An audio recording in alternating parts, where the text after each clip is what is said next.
Selamat sejahtera kepada doktor dan rakan-rakan sekalian. Nama saya ialah Wong Ziying dengan nombor matriks A1718995. Hari ini, saya akan membentangkan tentang tajuk peningkatan terhadap penggunaan atau adaptasi teknologi dalam pendidikan, perniagaan dan perkhidmatan akibat pandemik COVID-19. Apakah itu COVID-19? COVID-19 atau coronavirus (COV) adalah famili virus yang menyebabkan pelbagai penyakit dari selesema hingga ke penyakit yang lebih teruk seperti MERS-CoV dan SARS-CoV. Saya akan memberi sedikit serba tentang latar belakang penyakit COVID-19 serta simptom dan langkah-langkah pencegahan bagi penyakit ini. Latar belakang bagi COVID-19 adalah COVID-19 ini merebak di Malaysia pada 25 Januari 2020. Kerajaan Malaysia telah melaksanakan Perintah Kawalan Pergerakan dari 18 Mac hingga 9 Jun untuk mengekang penambahan kes positif dalam negara. Penyakit ini berpotensi menyebabkan penyakit yang teruk dan kematian terutama dalam kalangan orang tua dan orang yang mempunyai sistem imun yang rendah, dan juga ke atas golongan ibu yang mengandung dan juga kanak-kanak. Simptom yang kerap berlaku pada pesakit COVID-19 adalah demam, batuk kering dan kelesuan. Simptom yang kurang berlaku pada pesakit COVID-19 adalah sakit badan, sakit tekak, cirit-birit, konjungtivitis, sakit kepala, kehilangan rasa atau bau, ram pada kulit atau perubahan warna jari tangan atau kaki. Dan bagi simptom pesakit COVID-19 yang serius adalah sesak nafas atau kesukaran bernafas, sakit dada, kehilangan pertuturan atau pergerakan.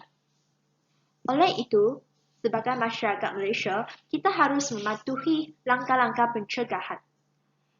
Antara langkah-langkah pencegahan yang digalakkan oleh kerajaan adalah kerap membasuh tangan dengan air dan sabun, memakai penutup mulut dan hidung jika bergejala, mengelakkan bersalaman atau bersentuhan, amalkan etika batuk dan bersin, iaitu tidak batuk dan bersin secara terbuka. Kita harus menggunakan sapu tangan ataupun tisu untuk menutup mulut jika kita bersin atau batuk.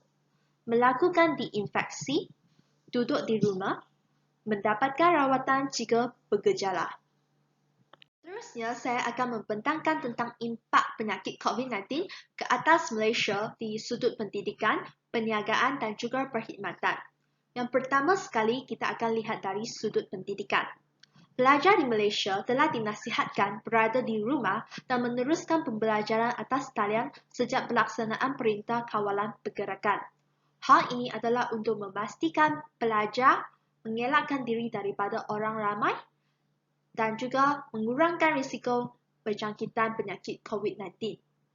Antara kekangan yang dihadapi oleh pihak-pihak yang terlibat dalam sudut pendidikan adalah pelajar tidak mempunyai akses internet atau peranti seperti komputer riba untuk menjalani pembelajaran atas talian.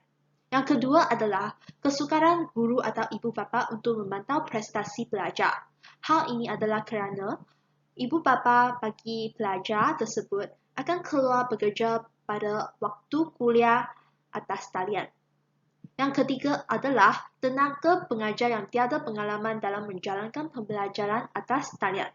Yang keempat pula adalah pembukaan semula sekolah memerlukan sumber kewangan yang kukuh, kaki tangan sokongan, guru serta kelas yang kecil saiz berbanding saiz kelas sekolah awam di Malaysia. Saiz kelas sekolah awam di Malaysia adalah lebih besar berbanding dengan saiz kelas bagi negara asing. Oleh itu, adalah sukar untuk pihak sekolah untuk memastikan setiap pelajar adalah selamat daripada penyakit COVID-19. Berikut adalah gambar-gambar bagi kekangan pembelajaran atas talian. Seterusnya, saya akan menghuraikan tentang impak penyakit COVID-19 ke atas Malaysia dari sudut perniagaan dan juga perkhidmatan. Antara impak negatif yang wujud selepas berlakunya penyakit pandemik COVID-19 adalah sektor-sektor ekonomi dalam Malaysia terjejas akibat kesan rantaian bekalan global. Pada mula-mulanya peningkatan kes positif pandemik ini, berlaku pembelian panik oleh masyarakat. Ini telah menyebabkan barangan penjagaan kebersihan, terutamanya topeng muka, tidak dapat memenuhi permintaan masyarakat sehingga penjual menjualnya dengan harga yang terlalu tinggi. Hal ini bukan sahaja dapat menyebabkan penjual tersebut mengenakan denda yang tinggi dan juga bagi masyarakat yang memerlukan topeng muka tidak dapat mendapatkannya. Seterusnya, sektor penghilangan juga terjejas dengan penutupan operasi. Hal ini telah menyumbangkan kepada perhentian bekerja dan penawaran barangan yang terhad di pasaran. Sektor pelancongan dan pengangkutan juga terjejas dengan pembatalan tempahan seperti tempahan kapal terbang yang telah menyumbang kepada kerencatan ekonomi dalam sektor perkhidmatan. Hal ini adalah kerana sebahagian besar ekonomi Malaysia yang bergantung kepada sektor pelancongan adalah bergantung kepada pelancong yang dari negara China. Seterusnya, sektor komoditi yang berdepan dengan kejatuhan harga akibat kejatuhan permintaan di peringkat dunia, khususnya minyak mentah, sawit dan getah. Hal ini adalah kerana setiap negara telah mengalami lockdown ataupun di Malaysia dikenali sebagai Perintah Kawalan Pergerakan telah menyekat mobiliti antara masyarakat dari sebuah tempat ke sebuah tempat yang lain. Justru penggunaan minyak adalah kurang dan hal ini menyebabkan kejatuhan harga minyak dan gas.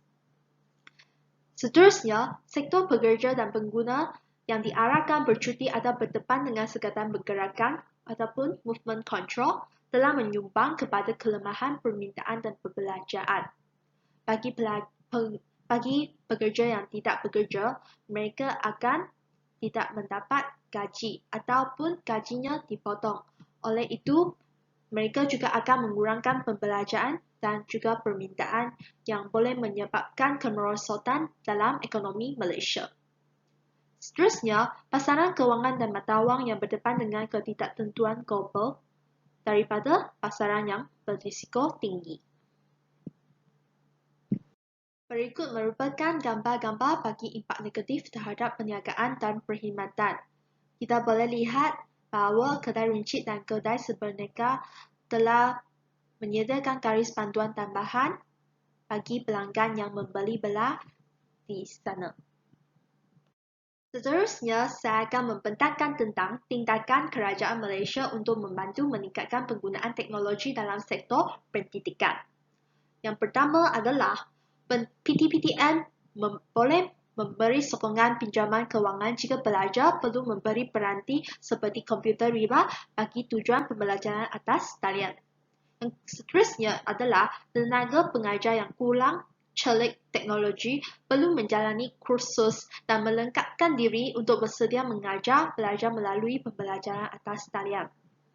Yang ketiga adalah terdapat pelbagai platform yang sedia ada dapat digunakan untuk menjalankan pembelajaran atas talian iaitu seperti Google Classroom, Google Meet, YouTube, Zoom, Cloud Meeting dan pelbagai quiz. Untuk memastikan pelajar mempunyai capaian internet yang mencukupi untuk menghadirkan diri dalam pembelajaran atas talian, sekolah atau institusi pengajian tinggi boleh bekerjasama dengan syarikat internet untuk membantu meringankan beban kos pembiayaan internet oleh pelajar ataupun ibu bapa pelajar. Sebagai contohnya, YES telah bekerjasama dengan beberapa IPT termasuk UKM yang telah memberikan data internet sebanyak 40 GB kepada pelajar yang mempunyai masalah capaian internet dari rumah. Seterusnya, saya akan menghuraikan tentang tindakan kerajaan Malaysia untuk membantu meningkatkan penggunaan teknologi dalam sektor perniagaan dan perkhidmatan. Yang pertama sekali, Teknopreneur ataupun dikenali sebagai teknousahawan amat diperlukan oleh negara kita semasa pasca COVID-19. Dan kerajaan akan menyediakan geran dan berbagai insentif untuk teknopreneur.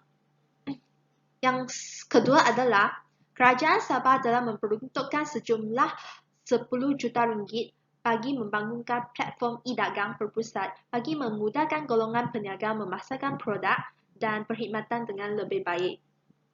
Seterusnya, kerajaan membenarkan perkhidmatan penghantaran makanan semasa tempoh PKP dan ini telah mendorong pesanan melalui aplikasi telefon, iaitu juga tergolong dalam penggunaan teknologi. Yang keempat adalah Malaysia Digital Economy Corporation (MDEC) diberi dana sebanyak 20 juta ringgit untuk program perkhidmatan e-dagang setempat ataupun dikenali sebagai PEDAS bagi menaik taraf pusat internet desa bagi hub e-dagang. Yang akhir sekali adalah Menteri Pelancongan, Seni dan Budaya Datuk Seri Nancy Shukri menyarankan penggiat industri pelancongan dan kebudayaan supaya memanfaatkan platform dalam talian bagi mempromosikan produk mereka ketika tempoh Perintah Kawalan Pergerakan untuk memastikan ekonomi di Malaysia terus menaik dan mengembang. Kesimpulannya, penggunaan teknologi dalam bidang ekonomi adalah amat penting untuk membantu negara menjana pendapatan dan membolehkan sektor pendidikan terus berkembang. Peranan kerajaan dalam membantu merangsang pertumbuhan sektor-sektor ekonomi di Malaysia adalah penting untuk memastikan ekonomi Malaysia pulih. Setiap orang haruslah mematuhi SOP yang telah dikenakan oleh kerajaan supaya segala perancangan dalam sektor yang ada di Malaysia dapat dijalankan dengan lancar dan dengan secepat yang mungkin. Sekian, terima kasih.